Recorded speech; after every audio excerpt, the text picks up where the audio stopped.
Hi, students. It's time to nearly finish James and the Giant Peach. Today I will read one long chapter, chapter 37. And in my book, it starts on, it starts on page 113. It was really an amazing sight. And in 2 or 3 minutes, as soon as the people below realized that this now couldn't possibly be a bomb, they came pouring out of the shelters and the subways to gape at the marvel.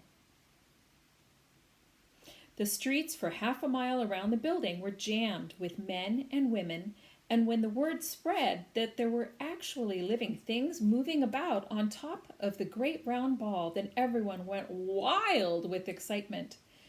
"It's a flying saucer!" they shouted. "They are from outer space! They are men from Mars! Or maybe they came from the moon!" And a man who had a pair of binoculars to his eyes said, "They look pretty peculiar to me, I'll tell you that." Police cars and fire engines came screaming in from all over the city and pulled up outside the Empire State Building. 200 firemen and 600 policemen swarmed into the building and went up in the elevators as high as they could go. Then they poured out onto the observation roof, which is the place where tourists stand, just at the bottom of the big spike. All of the policemen were holding their guns at the ready, with their fingers on the triggers, and the firemen were clutching their hatchets. But from where they stood, almost directly underneath the Peach, they couldn't actually see the travelers on top. "Ahoy there!" shouted the chief of police. "Come out and show yourselves!" Suddenly, the great brown head of the centipede appeared over the side of the Peach.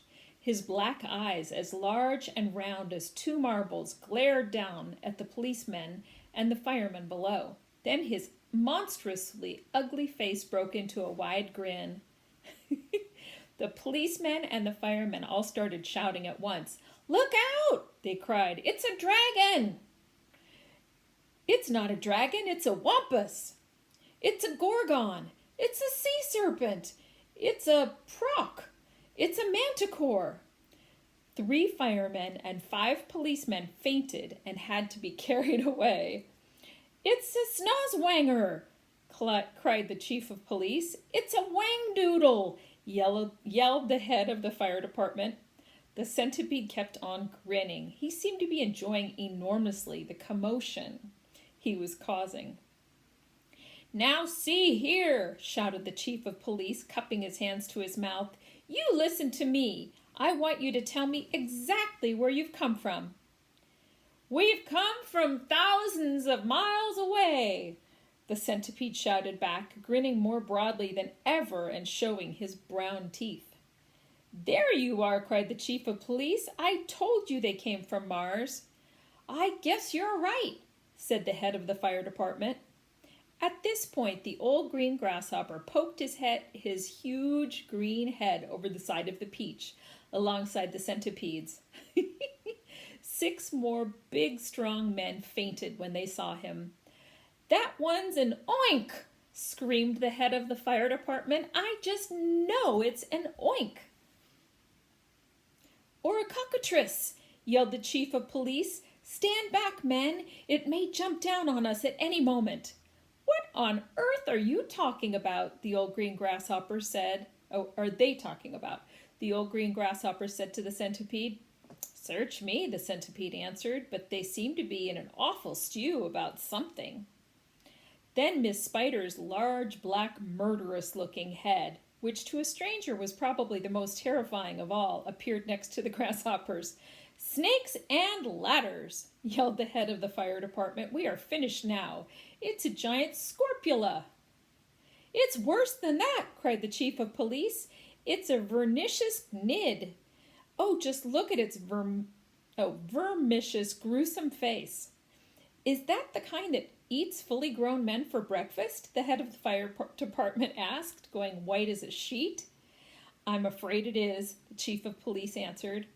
"Oh, please, why doesn't someone help us get down from here?" Miss Spider called out. "It's making me giddy." could be a trick," said the head of the fire department. "Don't make a move until I say." "They've probably got space guns," muttered the chief of police. "But we've got to do something," the head of the fire department announced grimly. "About 5 million people are standing down there on the streets watching us." "Then why don't you put up a ladder?" the chief of police asked him. "I'll stand at the bottom and hold it steady for you while you go up and see what's happening." "Thanks very much," snapped the head of the fire department. Soon there were no less than 7 large, fantastic faces peering down over the side of the peach. The centipedes, the old green grasshoppers, Miss Spiders, the earthworms, the ladybugs, the silkworms, and the glowworms. And a sort of panic was beginning to break out among the firemen and the policemen on the roof. Then, all at once, the panic stopped, and a great gasp of astonishment went up all around. For now, a small boy was seen to be standing up there beside the other creatures. His hair was blowing in the wind, and he was laughing and waving and calling out, "Hello, everybody, hello!" For a few moments, the men below just stood and stared and gaped. They simply couldn't believe their eyes. "Bless my soul!" cried the head of the fire department, going red in the face. "It really is a little boy, isn't it?" "Don't be frightened of us, please," James called out. "We are so glad to be here." "What about those others beside you?" shouted the chief of police. "Are any of them dangerous?" "Of course they're not dangerous," James answered.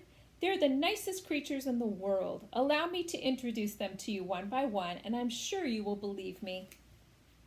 My friends, this is the centipede, and let me make it known.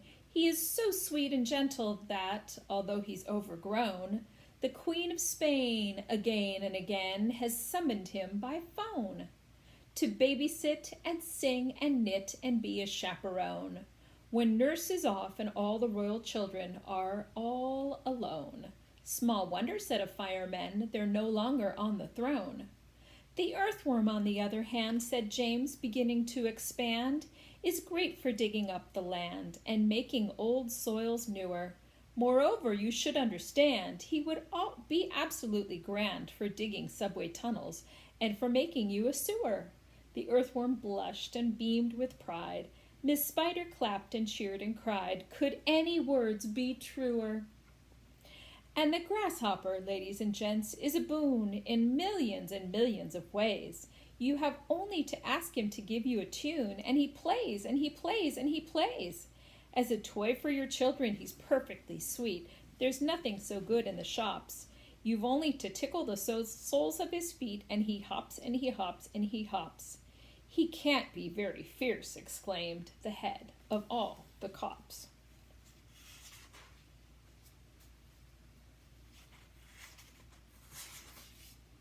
And now, without excuse, I'd like to introduce this charming glowworm lover of simplicity.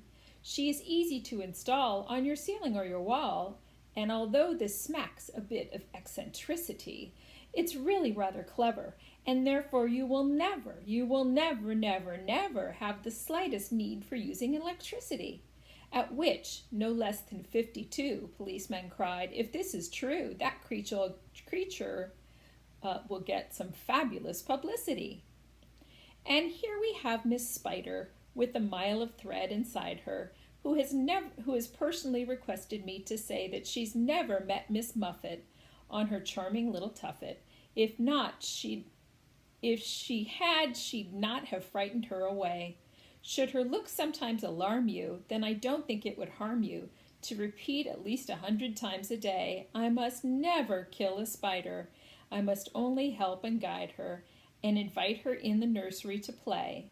The police all nodded slightly, and the firemen smiled politely, and about a dozen people cried, "Hooray!" And here's my darling ladybug, so beautiful, so kind, my greatest comfort since this trip began. She has 400 children, and she's left them all behind. But they're coming on the next peach if they can, the cops cried. She's entrancing. All the firemen started dancing, and the crowds all started cheering. To a man. And now the silkworm, James went on, whose silk will bear comparison with all the greatest silks there are in Rome and Philadelphia.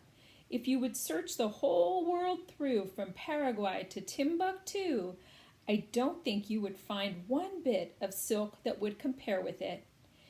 Even the shops in Singapore don't have the stuff, and what is more, the silkworm had, I'll have you know, the honor not so long ago to spin and weave and sew and press the Queen of England's wedding dress. And she's already made and sent a waistcoat for your president. Well, good for her, the cops cried out. And all at once a mighty shout went up around the Empire State. Let's get them down at once. Why wait? Wow. All right. To be continued.